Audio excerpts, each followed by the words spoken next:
Hey guys, Jiggers23 here, aka the old guy. In this video, playing Gran Turismo Sport, and I just bought the Aston Martin DP100 Vision Gran Turismo. This is the X car that you can purchase for 1,000,000 credits. So I just kind of wanted to hop in. I did test it out last night. But I wanted to hop into the car, kind of show you what you can and cannot do with the vehicle, and then also give it a test drive and kind of give my personal thoughts on it. So this is the car at the home garage. So you know it does have kind of a futuristic look to it. One thing that you will notice right off the bat is if you go into the livery editor, and I hope I'm pronouncing that correctly, is you can only change certain things with the paint job. So I'm just going to show you that real quick. I'll just do the red chrome and then click OK. And then the only things that you can change here are the body and the wheel colors. So you know you're kind of limited to that right away.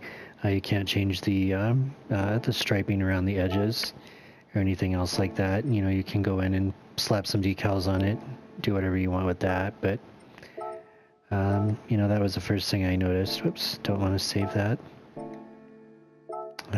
Keep messing up here. Sorry about that.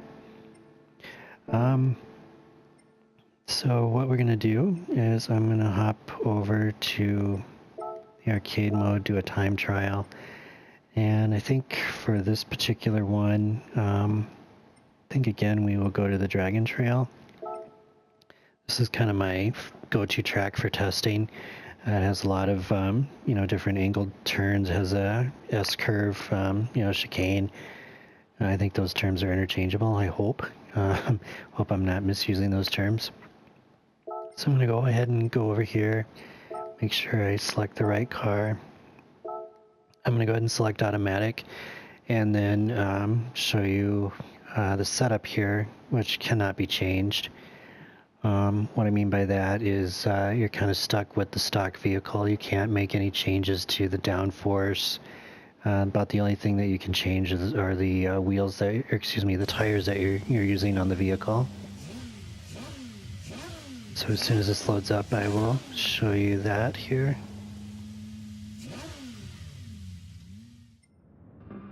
Alright, so we're going to go into the car settings, and right away you'll notice that you can't level up the weight reduction or the power level. So you're stuck with the you know, the max horsepower here, which is pretty high, you know, 799 horsepower. You'll notice that it's a four-wheel drive as well, and I believe it was mid-engine, believe is what it was. No, I can't remember all of a sudden. But anyway, you know, the only thing that you can do is add weight to the vehicle, or you can drop it down, you know, and you can see that changing over on the left-hand side there. The only other things that you can change are the traction controls, and the racing tires. So I like to leave those on super soft for testing. You can change the brake balance, but I'm going to leave that for now. And then you'll notice here, for your gears, your differentials, you're stuck with the standard, and then for the transmission, you're also stuck with the standard. So what, excuse me, we're going to do, as you can see right here with the ranking board, I did test it out, and you know, ran a 139 with the stock vehicle, so hopefully I can do that again here and show you.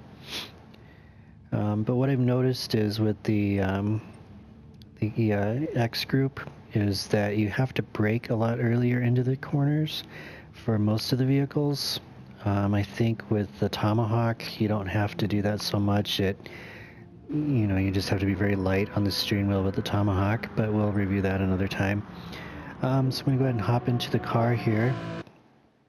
And the other thing that you'll notice is the view. I'm going to just kind of go slow here just so I can change the view.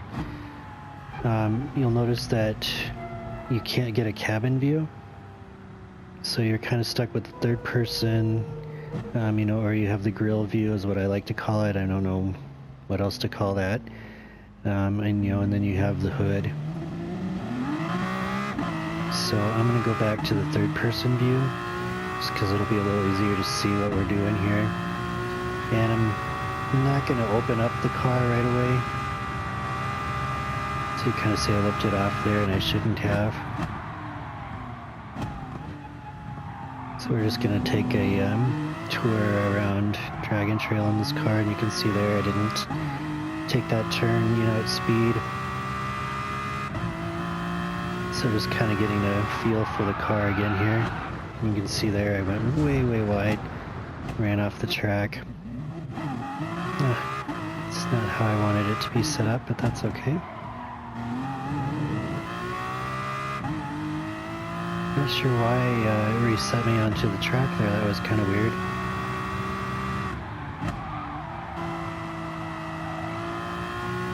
So I'm going to just kind of take the car a little gingerly here at first.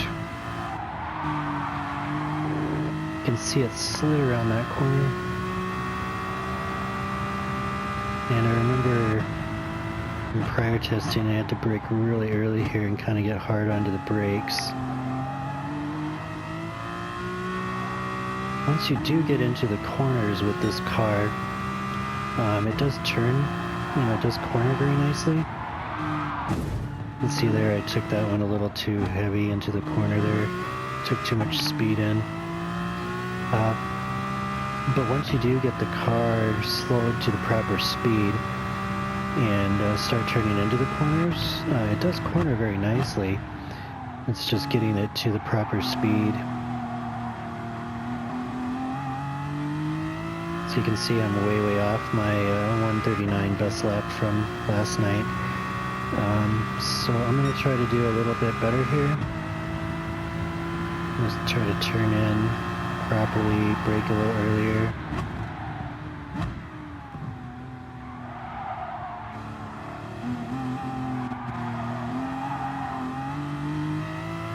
You can hear the car kind of lost some rear grip there.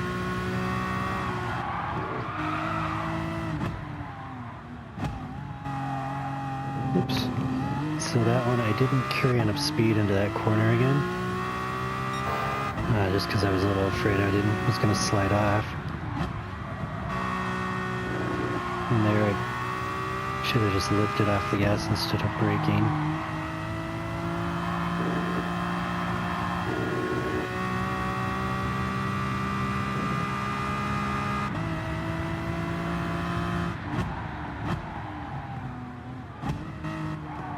And again, I do want to point out, I don't have a steering wheel yet, so I am using the DualShock controller to do all my driving with.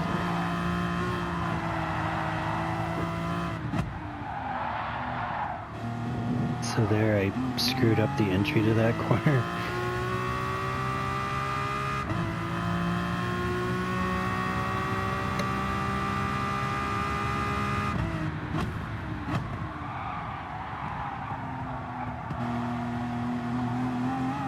Well, yeah, once you do get the car, this particular car, slowed to the right speed, and start turning in, you know, at the proper points and whatnot, which I'm not doing at a consistent basis at this point, it does corner very nicely.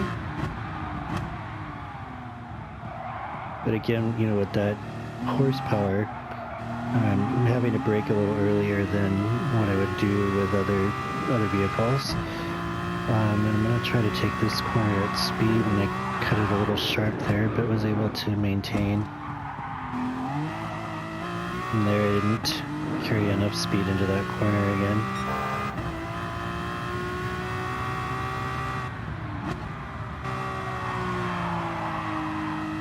So I think I can take more speed into that corner too. I took too much there. Should have lifted a little earlier off the gas there.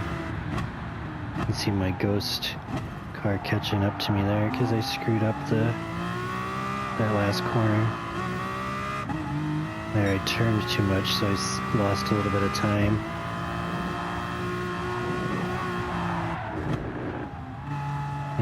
slid around that corner too much. So right there I was able to pass my ghost car as I slowed into the entry.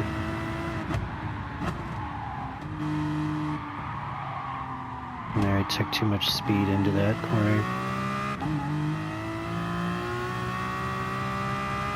So this is still going to be a better lap time, but I'm still not going to be running my 139.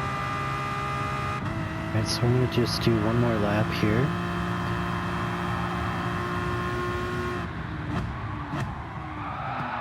And that was absolutely horrible. Tried to brake a little later, and it just did not work. Car slid right off the track. So, and my entry was wrong there.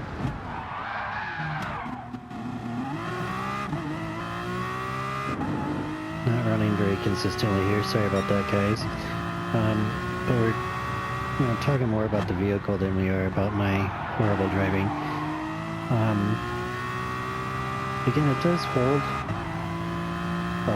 the track very well. There's a lot of grip with this vehicle, a lot of downforce, and started talking there and screwed up.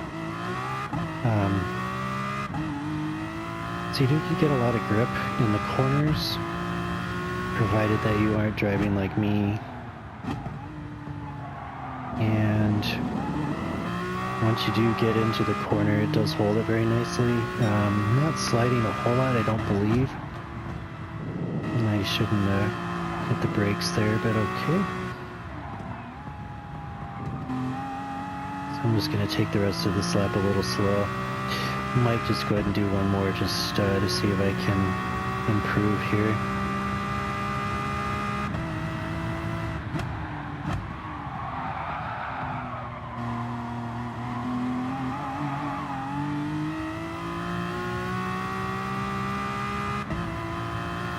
So I'm just going to do one more lap. And that lap was absolutely atrocious. So I'm going to try to brake a little bit earlier. And I took the entry wrong there.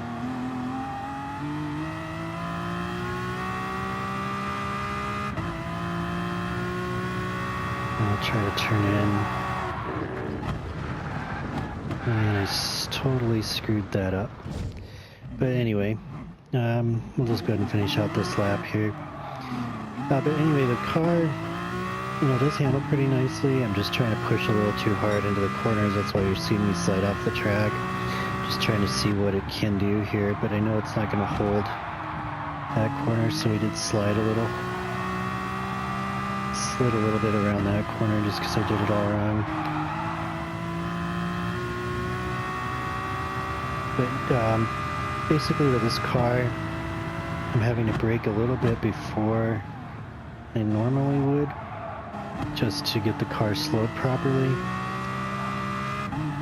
And then once I do get into the corner, once again, it does hold pretty nicely. So there I slid around the corner, so you can see, the car is sliding a little bit. And there it slid just because I was talking and driving like garbage.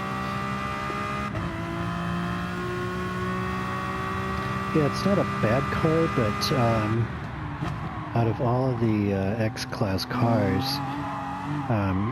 the Tomahawk and the Chaparral are going to be a lot faster, the Tomahawk especially. So anyway, that is the Aston Martin. So just kind of a recap here. I'm going to go ahead and exit out. I'm going to collect all of this real quickly. And you can see, the theoretical time would have been a 140, which is still, second off of my fastest lap time I did before. But again, just to recap, you've got the Aston Martin DP100 Vision Gran Turismo, 799 horsepower, you got the torque of 774, the weight, the lowest weight you can go is 3,031 pounds. And then if you want to add weight for any particular reason, it goes up to 3,302. You can't change any of this. You can't power up the car, and you cannot do any more weight reduction to it. You can change your traction control and your tires, brake balance, and that is it for that particular vehicle. So, my personal thoughts, again, forgot to mention again, in the recap, there's no cabin view, which I find detrimental. I prefer that cabin view. It just gives me a more, sense of actually driving the vehicle. So, that is lost on this car as well, too. But if you prefer that third-person view, this is not a bad car to drive in that third person. It does hold very well, and you can see it sliding around the track a little bit here and there. So I'll just do a quick little replay, so you can kind of see from a different perspective what it looks like going around the track. This is the slow lap here.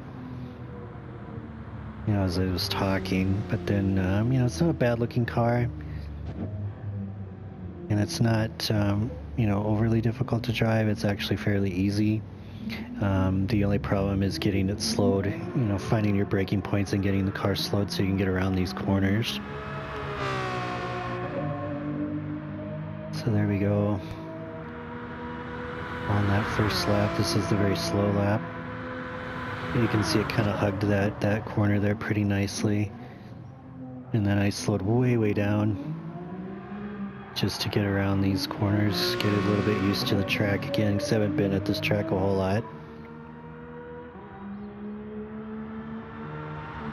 And it has a pretty nice sound to it too, and you can see I really ran off the track there. So there's the ghost coming back on. And then we just kind of drive off there. But yeah, guys, that is pretty much it for that vehicle. If you want to see other ones, I don't have a whole lot of the X group cars yet. I'll go back over here and show you which ones I have. We'll exit out. But I've been kind of going back through the campaign mode in the circuit experience and trying to get golds in all of these tracks. So you can see, I haven't gotten all of them yet. Just kind of going here and there. So this is where a lot of your vehicles, if you earn gold in every sector and the final lap time, the lap attack, sorry, if you earn gold in all three of these, then you end up getting a vehicle. So, I only have a few of these done, all golds anyway, so I'm still working on getting some of these. I haven't spent a whole lot of time doing that. But I'll go back to my garage here. And some of these Group X cars, where did they all go here? Some of them were, here we go. Some of them were gift cars, and others I did purchase. And then, you've got like for some reason I ended up with 2 safety cars. I'm not sure why. And then, you've got the Alpine, the Aston Martin, safety cars, Bugattis, the Chaparral, the Tomahawk, Fittipaldi. You've got this car's kind of neat looking, the crossover between the motorcycle and the actual car. So if you guys want to see any of these other ones, do let me know. So I've ended up with 2 Lexus vehicles, the same one. This one here too doesn't have a cabin view. I believe one of them I bought and the other one was a gift car. After I had already purchased it, then I ended up getting it as a gift, which was kind of weird. And then I've got the McLaren Ultimate as well too, and then the Fittipaldi's vehicle as well. So if you want to see any of those, do post that in the comments. I'll try to, take a look at those for you. And then if you see any of these other ones that you want me to test drive, so you can kind of make a decision if you want to purchase it, let me know that as well too, and I'll try to get that done for you. But these are the vehicles here that I have. I've got quite a few of them. I do have the Tomahawk VGT, you know, quite a few of these Group 1 cars. I'm not sure why this one, it's downloaded here, but not over here, so that's kind of weird. You know, so I've got, you know, quite a few vehicles here that, you know, I've either purchased or gotten as gifts, you know, and quite a few duplicate cars as well, too. So if there's any here that you see that you want to have me review, let me know that, and I will get that done for you. But again, you know, that's pretty much it for the Aston Martin for this particular video. So thanks for watching, guys, and we will talk to you soon. Bye.